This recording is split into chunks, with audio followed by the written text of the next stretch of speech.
காரணத்துக்காக தான் இனிமே அந்த படைச்சவனே நினைச்சா கூட நம்மள பிரிக்க முடியாது. ராஜ்யம் ஃபுல்லா தங்கத்தால நிறைஞ்சிருந்தது. அவ்வளவு செல்வ செழிப்போட இருந்த இடம் புதக்குழி மண்ணால கண்ணுக்கு தெரியாம பூமிக்கடியில புதைஞ்சு காணாம போச்சு.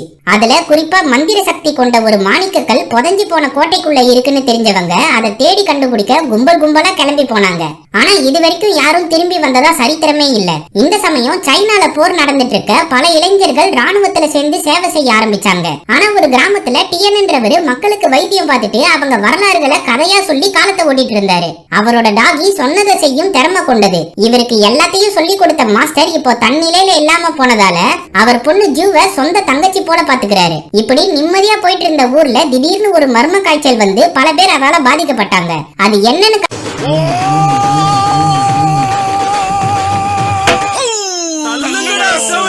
கண்டுபிடிக்க டிஎன் பல புக்ஸ புரட்டி பார்க்கும்போது இந்த வியாதியோட அறிகுறிகளை வச்சு ஹைஷி ராஜ்யத்துல பரவன காய்ச்சல் போலதான் இதுவும் இருக்குன்னு தெரிஞ்சுக்கிறாரு. ஆனா இப்ப எப்படி திரும்ப வந்துச்சுன்னு யோசிக்கிறப்போ ராணுவ ஜெனரல் ஃபெங்கு படைகளோட டிஎன் வீட்டுக்கு வராரு. அதுல தம்பியா நினைச்ச ஜாங்கு லிeutenant இருக்கிறத பார்த்து கடுப்பா வராரு டிஎன்.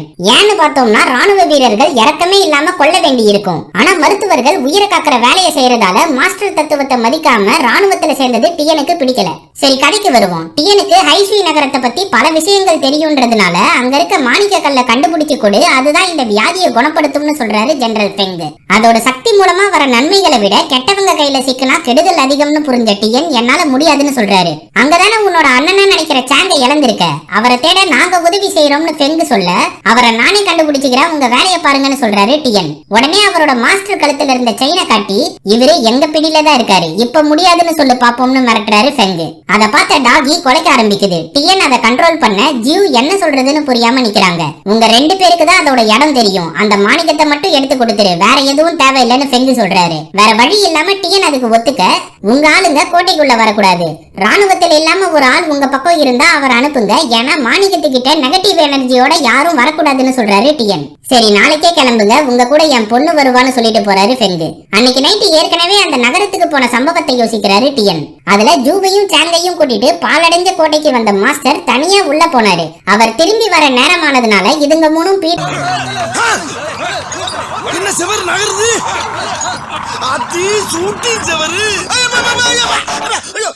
உள்ள வராங்க. இவங்களை ஒரு மர்ம ஜீவராசி பின்தொடருது. அங்க பதட்டத்துல தண்ணியில இல்லாத மாஸ்டரை பார்த்து என்ன ஏதுன்னு கேக்குறாங்க. அதுக்கு பதில் சொல்லக்கூடிய நிலைமையில இல்லன்னதும் உடனே அவரை கூட்டிட்டு டிஎனும் ஜூவும் வெளியே போக சொல்றாரு சாங். அதை கேட்டு ரெண்டும் மாஸ்டரை தூக்கிட்டு வெளியே போக இவங்க பின்னாடி வந்த மர்ம ஜீவராசி சாங்க அடிச்சு தூக்கி வீசுது. அப்போ பக்கத்துல இருந்த டைனமைட் பைய பார்த்து வெளியே போனவங்களை இதை துரத்திட்டு போக கூடாதுன்னு யோசிச்சு வெடிக்க வைக்க முடிவு பண்றாரு. அதே சமயம் மாஸ்டரை வெளியே விட்டு சாங்க தேடி திரும்ப உள்ள வராரு டிஎன். அப்போ சாங்கு டைனமைட்டை வெடிக்க வச்சதும் அந்த இடமே வெடிச்சு சதறி மண்ணோடு மண்ணா போயிடுது. அதை பார்த்து மண்ணை தோண்டி அண்ணனை மீட்க கதறி அழுதுட்டே முயற்சி பண்றாரு டிஎன். இதை யோசிச்சு ஃபுல் சரக்கு போட்டு இப்ப ஃபீல் பண்றாரு. அவருக்கு ஆறுதல் சொல்ல வந்த ஜூ கிட்ட எங்க அண்ணன் எல்லாத்துலயும் என்ன ஈஸியா தோக்கடிச்சிடுவான், அவனை எப்படியாச்சும் ஜெயிக்கணும்னு நானும் முயற்சி பண்றேன், திரும்ப அவனை கண்டுபிடிச்சிட்டேன்னா அதுவே என்னோட வெற்றி தான் சொல்றாரு. அப்போ நானும் கூட வருவேன்னு ஜூ சொல்ல வேணாம்னு தடுத்தாலும் பிடிவாதமா இருக்காங்க ஜூ. வேற வழி இல்லாம அவங்களை கூட்டிட்டு ராணுவ துணையோட மாணிக்கத்தை தேடி கிளம்புறாங்க. இந்த பயணத்துக்கு ஃபெங்கோட பொண்ணு வூனியன் ராணுவத்துக்கு சார்பா வராங்க. அப்போ டிஎன் கிட்ட மக்களை குணப்படுத்ததான் இந்த மாணிக்கல் தேவை, இது இல்லாம வேற சில விஷயங்கள் இருக்கு, அதை பத்தி அப்புறமா சொல்றேன்னு ஜாங் பேச்சு கொடுக்கிறாரு. அவரை சட்டை பண்ணாம ஒதுக்குறாங்க டிஎனும் ஜூவும். உன் மாஸ்டரை பத்திரமா பாத்துக்கிறோம், கவலைப்படாதன்னு ஜாங் சொன்னா அவர் கையை தட்டி விடுறாரு டிஎன். அப்போ மாஸ்டர் கிட்ட என்ன கத்துக்கிட்டேன்னு பேச்சு கொடுக்க ஹைஷி நகரத்தை பத்தின வரலாறு மருத்துவம் மட்டும் இல்லாம பல விஷயம் இருக்கு, அதை வச்சும் பணம் சம்பாதிக்கலாம், யாருக்கும் ஆபத்து இல்லாம வாழ்ந்துட்டு போலாம், உனக்கு என்னப்பா ஆர்மியில இருக்க, நீங்க அப்படியான ஒரு வித வெறுப்போட சொல்லிட்டு போறாரு டிஎன். இந்த கும்பல ஒரு மர்ம ஜீவராசி பதுங்கி நின்னு பாக்குது. அதை உணர்ந்த டாகி குலைச்சதும் வூனியான் மட்டும் இதை புரிஞ்சு என்ன ஏதுன்னு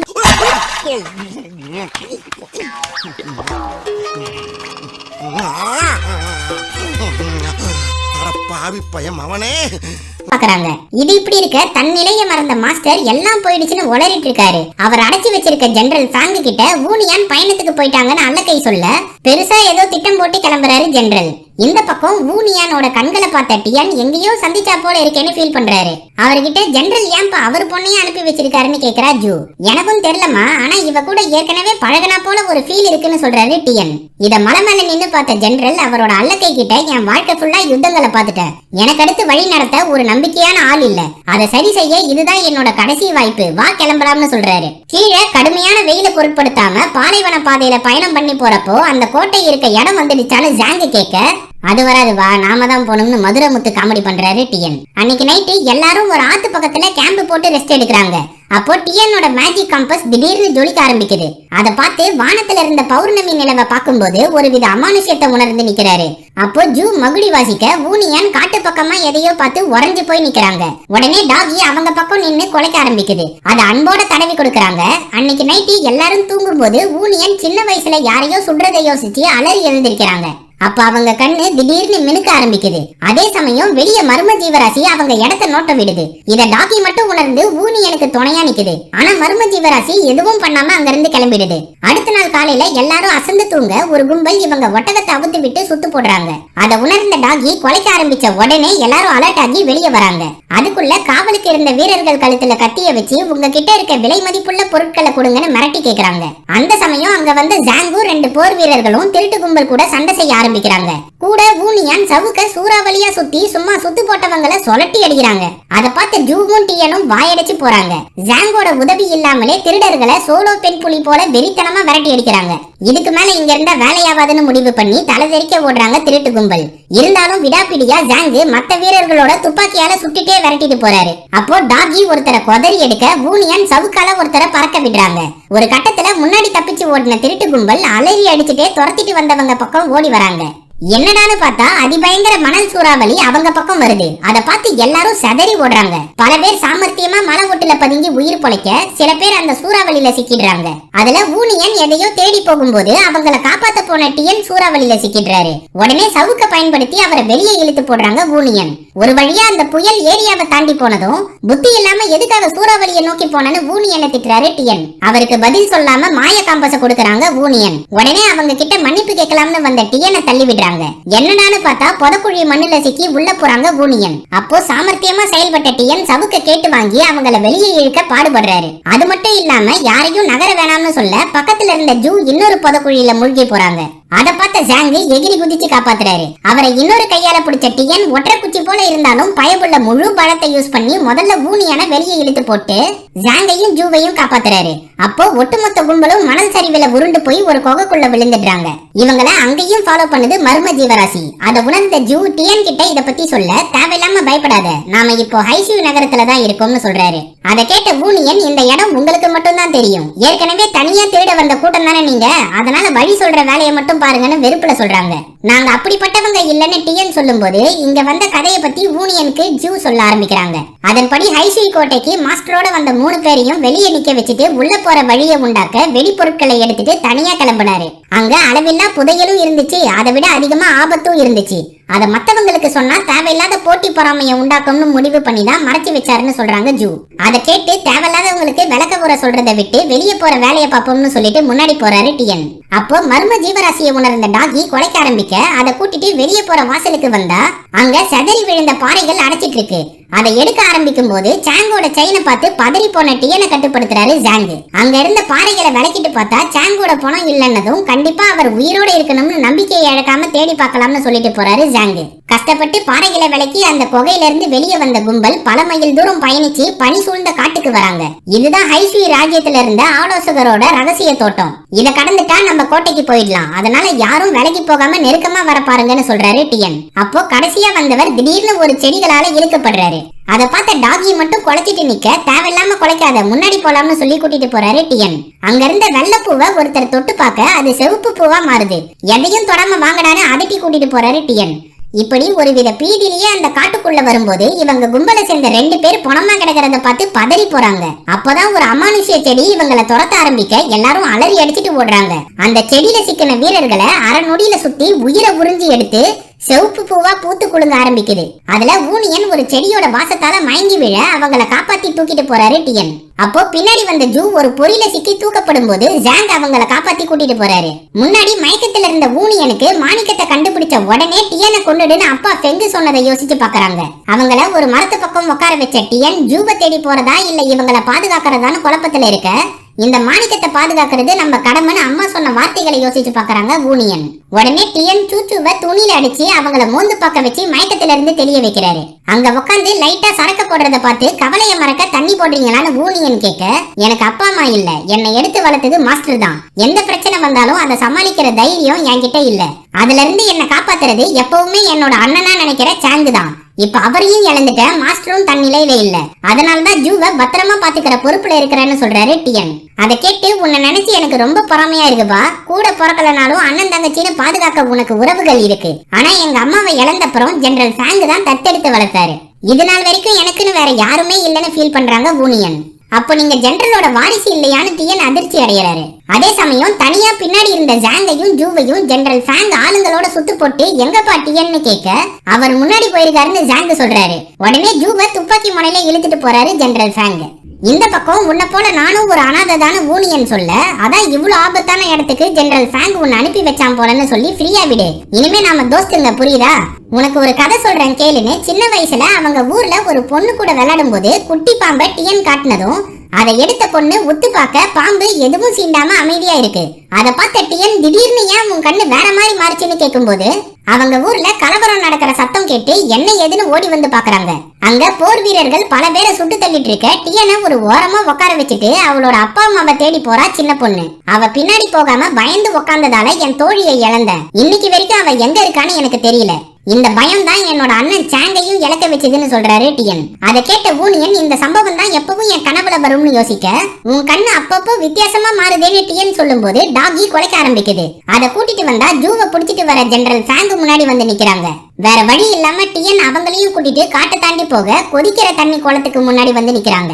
அதுல இருந்த மரத்துண்டு மேல போக முடியுதான்னு பார்க்க ஒருத்தர் அனுப்புனா அவர் தவறி போய் குளத்துல விழுந்த அடுத்த நொடியே எலும்பு குண்டா மாறிடுறாரு. அடுத்ததா ஜூவை அனுப்புனா அவங்கள தடுத்து நான் போறேன், இனிமே எனக்கு பயம் இல்லைன்னு சொல்றாரு டியன். இந்த மரத்துண்டுகள் பறக்கும் பாம்பு போல அடுக்கி வச்சிருக்காங்க.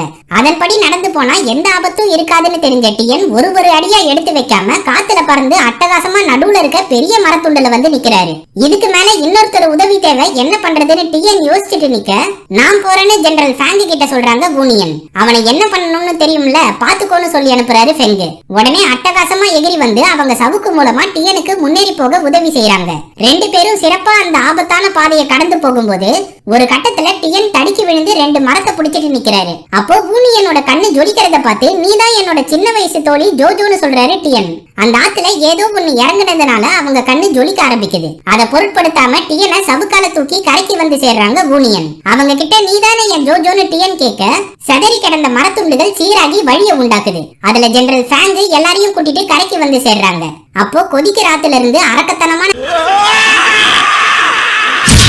ரெட்டத்தலனாகும் அவங்க முன்னாடி படம் எடுத்து நிக்குது. அதை எல்லாரும் சுட ஆரம்பிச்சதும் அங்க இருந்து எஸ் ஆகிடுது. உடனே எல்லாரும் அலறி அடிச்சிட்டு ஓடி போய் அந்த கோட்டை முன்னாடி வந்து சேர்றாங்க. அந்த கதவை திறந்து டியன் கிட்ட ஜெனரல் ஃபேங் சொல்ல, இது தவறானவங்க கையில சிக்க கூடாதுன்னு அப்பா சொன்னதை மறந்துட்டீங்களான்னு சொன்ன ஜோ கழுத்துல கட்டிய வச்சு கதவை திறடான்னு மிரட்டுறாரு ஜெனரல் ஃபேங். இத பார்த்த ஜாங் எதுவும் பண்ண முடியாம தவிக்கிறாரு. உடனே மாய காம்பஸ் மூலமா கதவை திறக்க முயற்சி பண்றாரு டியன். அப்போ காம்பஸ் ஜொலிக்க ஆரம்பிச்சதும் அதை எடுத்து தரையில வச்சு திருப்புறாரு. உடனே கோட்டையோட கதவு திறக்குது. அதை பார்த்த எல்லாரும் பீதியிலேயே உள்ள போறாங்க. வெளியில ஜொலிக்கிற காம்பஸ் ஆஃப் ஆனதும் கதவு மூடிடுது. அதை உடைச்சிட்டு உள்ள வந்த ரெட்டத்தலனாகும் எல்லாரையும் துவம்சம் பண்ண ஆரம்பிக்குது. அதோட ஒரு தலையில தான் இவங்க தேடி வந்த மாணிக்க கல் இருக்கு. இதுதான் இவங்களை ஃபாலோ பண்ணிட்டு வந்த மர்ம ஜீவராசி. அதோட அதிபயங்கர சத்தம் கேட்டு எல்லாரும் பதறி போகாம ஜெனரல் ஃபேங் ஆளுங்க கண்மூடித்தனமா அந்த பாம்பை சுட ஆரம்பிக்கிறாங்க. அது மேலப்பட்ட புல்லட்ஸ் எல்லாமே தெரிச்சு செதற ஆரம்பிக்க, தேவையில்லாம நம்மளையே காயப்படுத்திக்காதீங்கன்னு தடுக்கிறாரு ஜெனரல் ஃபேங். அங்க இருந்த ஊனியனை பார்த்த ரெட்டத்தல பாம்பு எதுவும் பண்ணாம இருக்க அவங்க கண்கள் ஜொலிக்க ஆரம்பிக்குது. அப்போ ரெண்டு அல்லக்கைங்க தேவையில்லாம பாம்பு அட்டாக் பண்ணதும் அவங்களை அடிச்சு சாவடிக்க ஆரம்பிக்குது. அதை பார்த்த எல்லாரும் தலைதெறிச்சு ஓட ஆரம்பிக்க ஒரு இடத்துல துரத்தி பிடிச்சி அவங்கள ஒட்டு மொத்தமா நிக்க வச்சு சுத்து போட்டு அதல பாதாளத்துல தள்ளி விடுது ரெட்டத்தல பாம்பு. அந்த கும் இருட்டுல டியன் ஜோஜோவை கூட்டிட்டு ஜாங்கையும் ஜூவையும் ஒன்னா சேர்த்து எஸ் ஆகலாம்னு தப்பிச்சு போறாரு. அங்க வந்த ரெட்டத்தல பாம்பு ஜெனரல் ஃபேங்கோட அல்லக்கைய முழுங்கிட்டு வெறித்தனமா துரத்திட்டு வருது. அது கிட்ட சிக்காம தப்பிச்சு வந்தாலும் சப்பையா கண்டுபிடிச்சு பின்னாடியே வந்த பாம்பு டியனை அரக்கத்தனமா தாக்குது. அவரை காப்பாத்த போன ஜோஜோவை தடுத்து விட்டு தள்ளு, அவன் சாவட்டும்னு சொல்றாரு ஜெனரல் ஃபேங். அப்போ ஜாங் மட்டும் அவருக்கு உதவியா பாம்பு கூட சண்டை செய்யறாரு. ஒரு கட்டத்துல ஜோஜோ அந்த பாம்பு முன்னாடி வந்து நின்னதும் அவங்கள தாக்காம அமைதியா அடங்கி நிக்குது. அவங்க கிட்ட நீதான் ஹைஷி ராஜ்யத்து ஆலோசகர் வம்சத்தை சேர்ந்த பொண்ணு போல, எதுக்காக இங்க வந்தேன்னு மரியாதையாக சொல், எங்கே போயிருந்தாய்? மன்னிக்க வேண்டும் மன்னா. மாணிக்கக்கல் இருக்க பாம்பு கேக்குது. அதுகிட்ட எனக்கு உன்னோட மாணிக்கக்கல் வேணும்னு அசராம கேக்குறாங்க ஜோஜோ. அத பார்த்த டியன் எப்படி இந்த பாம்பு கிட்ட பேசுறேன்னு கேட்க இன்னொரு தலை அவரை அதட்டி ஓரமா நிக்க வைக்குது. இந்த மாணிக்கக்கல் மூலமா ஹைஷி ராஜ்யத்தை திரும்ப உருவாக்க முடியும், அதுக்காக இத கேக்குறியான்னு பாம்பு சொல்லுது. எங்க ஊர்ல மர்ம காய்ச்சல் பரவுது, அதை குணப்படுத்த இந்த மாணிக்கக்கல் தேவைன்னு ஜோஜோ சொன்னதும் உங்க எல்லாருக்கும் இந்த கல்லை பத்தி தெரிஞ்சவங்களை என்ன பண்ணாங்க ராணுவம்னு காட்டுறேன்னு சொன்ன பாம்பு, ஜோஜோ குழந்தையா இருந்தப்போ அவங்க அம்மா இந்த மாணிக்கத்தை கெட்டவங்க கையில சிக்காம நாம தான் பாத்துக்கணும்னு சொல்லி வளர்த்தத பத்தியும் அதை தேடி படைகளோட வந்த ஜெனரல் ஃபேங் தான் ஜோஜோவோட அம்மாவை கொண்டு இருக்காருன்னு காட்டுது. அப்போ சின்ன வயசு ஜோஜோ கையில இருந்த பாம்பை பார்த்து இவ மூலமா தான் மாணிக்கக்கல்லை எடுக்க முடியும்னு புரிஞ்சு அவளை வளர்த்து வந்தாரு ஜெனரல் ஃபேங்.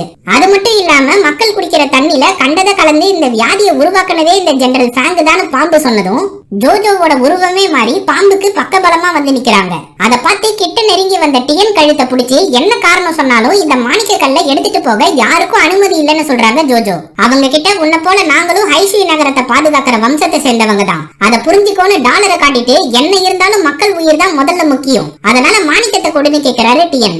அப்பதான் சின்ன வயசுல பழகினதையும் அவரோட நல்லெண்ணத்தையும் புரிஞ்சு எதுவும் பண்ணாம விடுறாங்க ஜோஜோ. அதை பார்த்த பாம்பு இந்த மாணிக்கத்தை வச்சு என்ன செய்யணும்ன்றத நீதான் முடிவு பண்ணணும்னு சொல்ல அது தலையில இருந்த கல்லை எடுத்துடுறாங்க ஜோஜோ. உடனே என்னோட இத்தனை வருஷம் கடமை இன்னைக்குதான் முடிஞ்சது, அதனால நான் போக வேண்டிய நேரம் வந்துடுச்சு, இனிமே இந்த மாணிக்கக்கல் உன்னோட பொறுப்புன்னு சொல்லிட்டு தங்க துகள்களா மறைஞ்சு போது ரெட்டத்தலை பாம்பு. அந்த சமயம் மாணிக்கக்கல்ல புடுங்கின ஜெனரல் ஃபேங் கூட உயிரை பணையம் வச்சு சண்டை போடுறாரு டியன். அவருக்கு உதவியா செயல்பட்ட ஜோஜோ வளர்த்த அப்பாவா இருந்தாலும் ஃபெங்க தாக்குறாங்க. அதை பார்த்துட்டு என்ன பண்றேன்னு கேட்க என் அம்மாவை கொண்டுட்டு என்னடா பேச்சு பேசுறேன்னு சொல்லி சோலோவா அவரை போட்டு தள்ள முயற்சி பண்றாங்க ஜோஜோ. அதை சீரியஸா எடுத்துக்காம சல்லிசியா அவங்க சவுக்க சமாளிச்ச ஃபெங்கு திருப்பி அடிக்கிறத பார்த்த டியனும் களத்துல இறங்குறாரு. கூட ஜாங்கும் அவரை தாக்க அவனை எத்தனை பேர் வந்தா என்னடான்னு வெறித்தனமா செயல்பட்டு எல்லாரையும் சமாளிக்கிறாரு ஜெனரல் ஃபெங். அப்போ 3 பேர் சேர்ந்து அவர் கையில இருந்த மாணிக்கக்கல்ல புடுங்க முயற்சி பண்ண ஜோஜோ சவுக்கால அவர் கழுத்தை இறுக்கி பிடிக்கிறாங்க.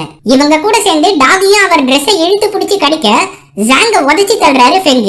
உடனே அவர் கையில இருந்த மாணிக்கக்கல்ல டியன் எடுத்தா அது எகிரி போய் செவுத்துல மோதி பறந்து வருது. அதை பிடிக்க வந்த ஃபெங்க சவுக்கால அடிக்கிறாங்க ஜோஜோ. அப்போ பறந்து வந்த மாணிக்கக்கல்லு ஃபெங்கோட வாய்க்குள்ள பூந்துடுது. அதனால அசுர பலம் கிடைச்ச ஃபெங்கு 4 பேரையும் அடிச்சு படுக்க வைக்கிறாரு. அவர் உடம்புல இருந்து கட்டுப்படுத்த முடியாத சக்தி ஆவியா பறக்க ஆரம்பிக்கும் போது இந்த நாளுக்காக தான் காத்துட்டு இருந்தேன், இனிமே இந்த உலகம் அமைதியாவே இருக்காது, அதை யுத்தகலமா மாத்த போறேன், உங்க மாஸ்டரும் சரி உன் அம்மாவும் சரி எல்லாம் உதவாக்கறீங்க தான், அவங்க செட்டி எனக்கு இந்த சக்தியை கொடுத்துட்டு போயிருக்காங்கன்னு சொல்றாரு ஃபெங். அதை கேட்ட டியன் செம்ம கடுப்பாகி அவரை தாக்க முயற்சி பண்றாரு. ஆனா மின்னல் வேகத்துல செயல்பட்டு 4 பேரையும் நாக்கு தள்ள அடிக்கிறாரு ஃபெங். அவரை தொட கூட முடியாம இருக்க டியனையும் ஃபெங்கையும் அடிச்சு தள்ளிட்டு வரப்போ டாகி அவர் டிரெஸ்ஸை பிடிச்சு கடிக்க அதை உதச்சி தள்ளுறாரு. உடனே ஜோஜோ சவுக்கால அவரை இறுக்கமா பிடிச்சி இழுக்க டியனும் ஜாங்கும் சிறப்பா செயல்பட்டு அவரை படுக்க வச்சு வயிற்றுல இருந்த மாணிக்கக்கல்ல குத்தியே வெளியே துப்ப வைக்கிறாங்க. அதை அழகா கவிட்டு வந்த டாகி டியன் கிட்ட கொடுக்குது. அதை எடுத்துட்டு அங்க இருந்து எஸ் ஆகலாம்னு பார்த்தா மணல் சரிஞ்சு அந்த கோட்டையே சிதைய ஆரம்பிக்குது. அப்போ இவங்களை தடுத்த ஃபேங்க உதச்சி தள்ளினதும் இடிபாட்டுல சிக்கி இறந்து போறாரு. அங்க இருந்து அறக்க பறக்க அலறி ஓடின 4 பேரும் சாமர்த்தியமா வெளியேறி பாலைவனத்துக்கு வந்து சேர்றாங்க. உயிர் பிழைச்ச களைப்புல அக்கடான்னு எல்லாரும் படுத்திருக்க படம் முடியுது.